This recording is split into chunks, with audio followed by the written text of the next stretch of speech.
Voici la carte militaire de l'Ukraine au 28 juillet 2025 et comme d'habitude on va commencer par les frappes générales. On a la ville portuaire d'Odessa qui a été attaquée par des Géranium 2, ça a fait des dégâts mais je n'ai pas l'ampleur des dégâts. On a la ville portuaire côté russe de Sévastopol qui a été attaquée par des drones mais apparemment tous les drones ont été arrêtés. Sur la ville de Sochi, il y a des drones ukrainiens aussi qui ont été envoyés. Apparemment, quasiment tous les drones ont été arrêtés. Il n'y en aurait qu'un seul qui aurait fait des dégâts vraiment mineurs. Et on a la ville d'Adler, la ville portuaire d'Adler qui a été touchée.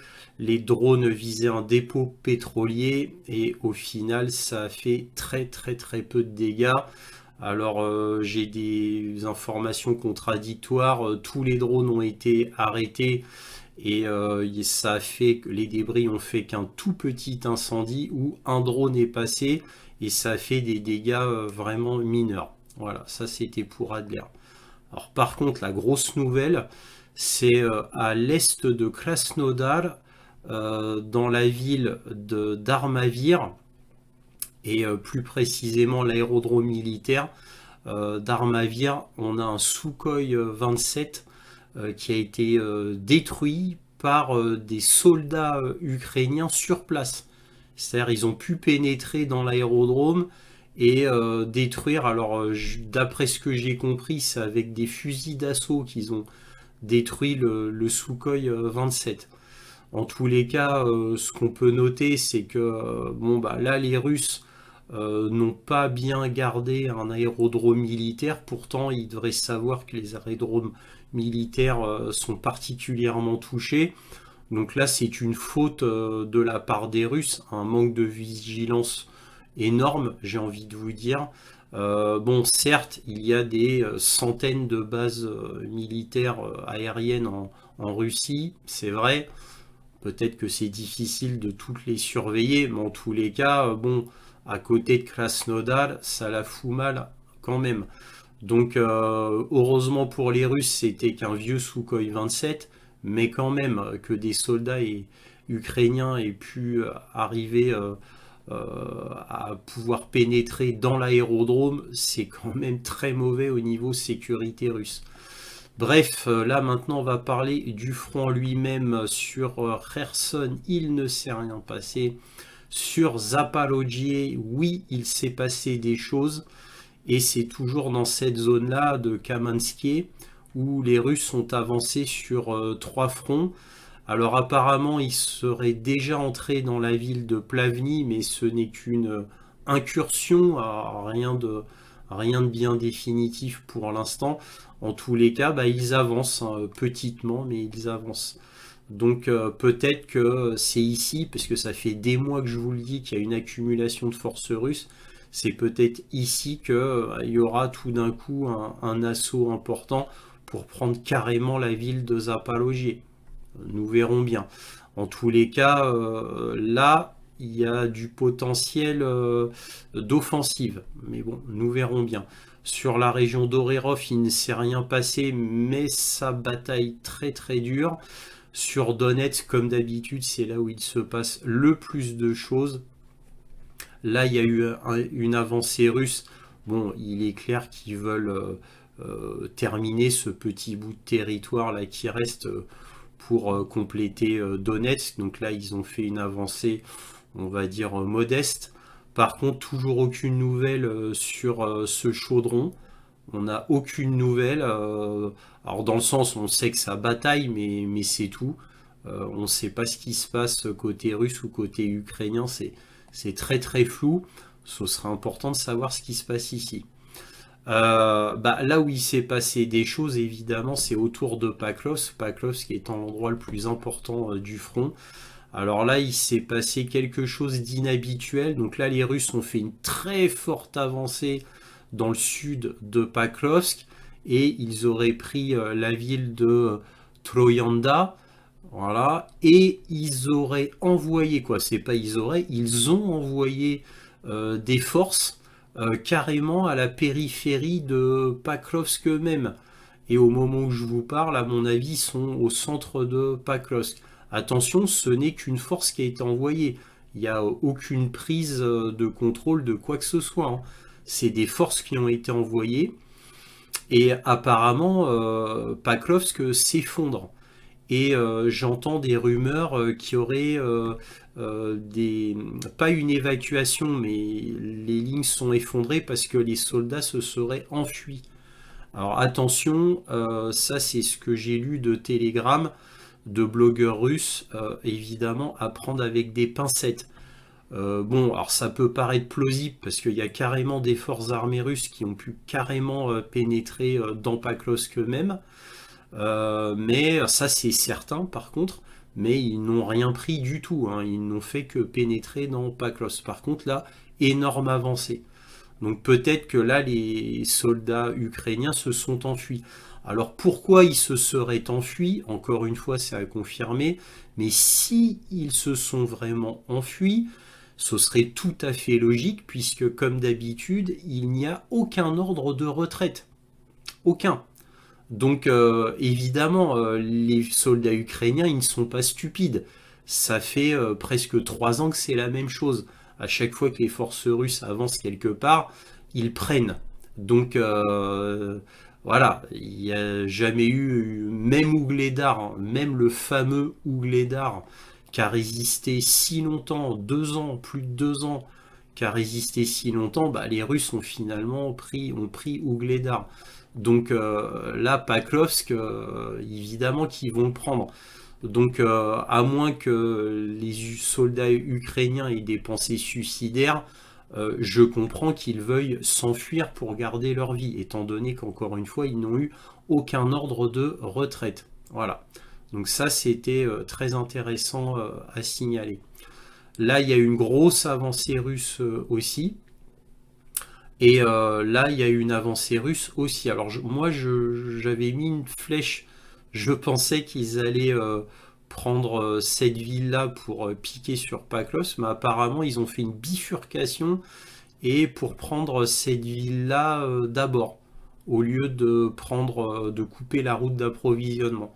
Ils en profitent pour prendre une ville et faire d'une pierre deux coups, couper la route. Je pensais que ça allait être ici, mais apparemment ça va être plutôt ici. Et donc ils ont bifurqué pour essayer de prendre cette ville-là d'abord. Voilà. Bon. Très bien, effectivement, ça fait une pierre deux coups. Vous notez qu'autour de Pakrovsk, bon, bah, tout s'effondre, hein. Tout s'effondre. Et là, alors là, c'est étonnant, parce que si vous voyez une vue d'un peu plus haut, là, je dézoome, vous voyez qu'il y a 3 avancées russes.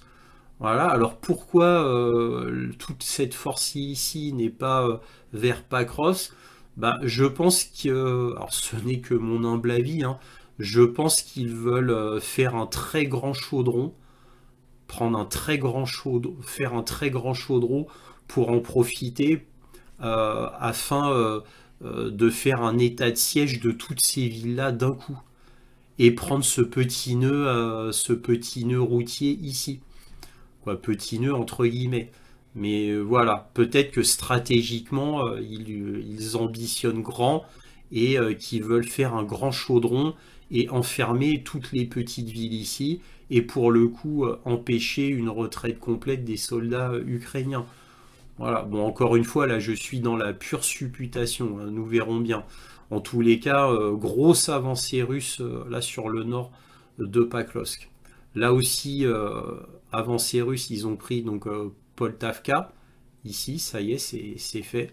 Là aussi, là c'était quand même un peu bizarroïde comme forme. Bah, là, ils ont pris toute cette ville là ici. Là, il y avait un petit chaudron. Bah, ils ont refermé le chaudron. Apparemment, les Ukrainiens sont restés enfermés, hein.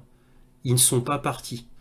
Alors là, c'est étonnant, mais apparemment ils sont pas partis. D'après les blogueurs russes, ils se sont fait laisser enfermer, donc ils vont combattre jusqu'à la mort. En tout cas, ça y est, c'est fini pour ce petit chaudron. Là, une grosse avancée russe aussi ici. Et bon, bah, comme vous pouvez voir les flèches bleues, évidemment, le but c'est de prendre Konstantinivka. Une fois que Konstantinivka sera prise, eh bien, Kramatorsk et Slaviansk tomberont. Aux dernières nouvelles, il ne reste plus que entre 13 000 et 15 000 habitants sur Kramatorsk, qui en comptait entre 40 et 45 000 au début de la guerre. Donc voilà, euh, de population russophone. Évidemment, il y a de cela bien longtemps, Kramatorsk, ils étaient encore beaucoup plus nombreux, hein.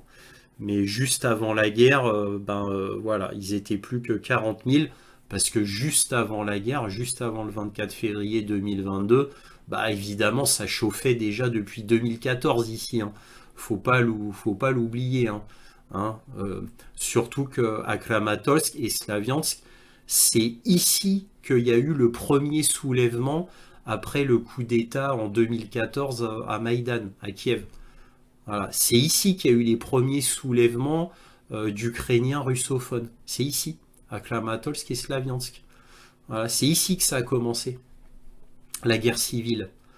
Donc voilà, donc juste avant 40 000, et là maintenant il serait entre 13 000 et 15 000 d'après ce que j'ai pu lire. Voilà. Alors évidemment, je suppose que quand l'armée russe va s'approcher, il y aura encore plus d'évacuations. Le reste des Ukrainiens, on va dire, qui sont anti-russes, là, à mon avis, partiront, hein. Les quelques-uns qui restent anti-russes partiront, et il ne restera plus que les Ukrainiens russophones. Ce n'est que mon humble avis, hein. Nous verrons bien. Là, sur Siversk, les Russes ont avancé. D'habitude, c'est très stagnant ici. Là, ils ont avancé. Voilà, de manière relativement importante. Donc, c'était à noter. Krasny Liman, ici, il ne s'est rien passé autour de Krasny Liman. Sur Kupiansk, les Russes ont fait une petite avancée ici. Et par contre, la grosse avancée ici a été confirmée. Donc là, toute cette partie-là est sous contrôle russe. Donc ça, c'est confirmé. Et là, il y a une avancée russe vers Kupiansk directement. On peut dire que Kupiansk, c'est fini, hein. Ça va être un peu comme Paklovsk. Là, c'est terminé. Bon, la grosse partie de la population civile avait déjà été évacuée par le maire de Kupiansk il y a de cela des mois, hein, de cela. Donc à mon avis, il reste que très peu de gens sur Kupiansk, et tous ceux qui restent sont certainement des Ukrainiens russophones qui attendent l'armée russe comme une armée libératrice, hein, certainement. Hein, tous les Ukrainiens pro-Kiev, à mon avis, sont partis depuis longtemps. C'est ce que je pense, tout du moins. Donc là, il ne s'est rien passé sur ce nouveau petit front, mais là, je vous avais mis ces deux flèches-là parce que, évidemment, Veliki Bolok, ça va être vraiment l'endroit à prendre pour les Russes. C'est un nœud logistique important. Ça fait quasiment un an que, je vous le répète, chaque semaine sur les cartes sur l'Ukraine. Là, sur Vovchansk, exceptionnellement, il y a eu une petite avancée russe. Là, quoi, petite entre guillemets, hein. Il y a une petite avancée russe. Ils ont pris, ça c'est la zone industrielle, donc ils ont repris toute la zone industrielle à l'ouest de Vovchansk. Sur Soumy, alors sur Soumy, qu'est-ce qui s'est passé? Eh bien là, tout d'abord, il y a eu une avancée ukrainienne. Là, les Ukrainiens ont repris la ville ici. Donc ils avaient été repoussés ici, parce qu'ils avaient pris Konstantinivka ici. Ils ont été repoussés, et qu'est-ce qu'ils ont fait? Ils ont repris cette ville-là. Voilà, les Russes ont dû reculer. Alors comme à chaque semaine, on a des rebondissements dans cette zone, évidemment, comme d'habitude, hein, là on est à la frontière russe, évidemment, c'est complètement suicidaire. Donc là, côté ukrainien, les Ukrainiens ont mis énormément de force pour récupérer cette ville. Il va de soi qu'ils vont se faire éjecter facilement, bien sûr, avec les drones, les bombes planantes, les tirs d'artillerie qui sont juste à côté. Donc ils n'ont strictement aucune chance. Et comme je vous le répète chaque semaine, ce sont des opérations de communication. C'est complètement suicidaire. Ça n'a strictement aucun sens, ni militaire, ni humain. Ça n'a aucun sens. Absolument aucun sens. ces forces-là se rendent-ils compte qu'ils vont se faire détruire? Car ça n'a aucun sens. On est à côté de la frontière russe. Ils vont se faire détruire par les bombes planantes, les drones, les missiles, etc. Même les hélicoptères Ka-52. Ici, il y a des hélicoptères Ka-52. Ça n'a aucun sens. Mais bon. Alors, preuve que, bon, ici, de toute manière, il y a très peu de résistance ukrainienne et que là, c'est vraiment histoire de dire, c'est que les Russes ont avancé sur ces deux petits fronts ici, vers Soumy, bien sûr. Donc là, ils ont avancé, les Russes. Donc c'est ridicule. C'est ridicule. Par contre, dans cette petite zone, d'après ce que j'ai pu comprendre, parce que à un moment, je vous disais que les Ukrainiens avaient pu pénétrer jusque-là, ils se sont fait repousser, mais les Russes les laissent dans cette zone-là. Alors, et les Russes ont fait un nouveau petit front ici. Alors, s'ils les laissent dans cette zone-là, est-ce que c'est leur méthode classique d'attrition, c'est-à-dire ils les laissent arriver tout simplement pour mieux détruire, hein, faire une attrition tout simplement. C'est pour ça qu'ils ne s'embêtent pas à les repousser, je ne sais pas. Ou alors les Russes ont du mal à les repousser et parce qu'il y a beaucoup de forces ukrainiennes ici. Je ne le sais pas.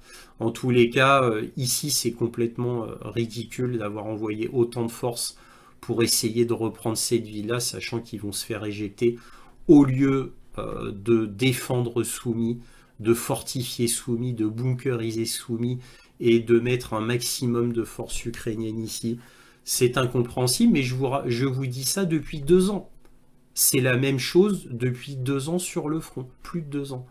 Et rien n'a changé, aucune tactique n'a été changée. Cela dit, attention, il ne faut pas trop jeter la pierre aux Ukrainiens. D'un autre côté, comme je vous le dis chaque semaine dans les points sur l'Ukraine, les pauvres Ukrainiens ont pas d'hommes, pas de munitions, pas de missiles. Alors quand je dis pas, c'est dans le sens, c'est complètement épuisé de leur côté, ils font avec ce qu'ils ont, hein. C'est complètement puéril et futile ce qu'ils font, hein. C'est que de la communication. Mais est-ce qu'on peut appeler ça des actes héroïques? Des actes aussi futiles que ça? Peut-on appeler ça de l'héroïsme et de la bravoure? Je ne le sais pas, parce que la ligne est fine entre l'héroïsme et la bravoure et la stupidité. La ligne est très fine entre les deux, hein. Je dis ça, je dis rien. Bref, voilà, c'est tout ce qu'on pouvait dire sur la carte militaire. Cette semaine, si cette vidéo vous a plu, un petit pouce, un abonnement si ce n'est déjà fait. N'hésitez pas à partager mes vidéos afin que cette chaîne soit mieux connue. Merci à tous pour tout cela et toujours, soyez curieux.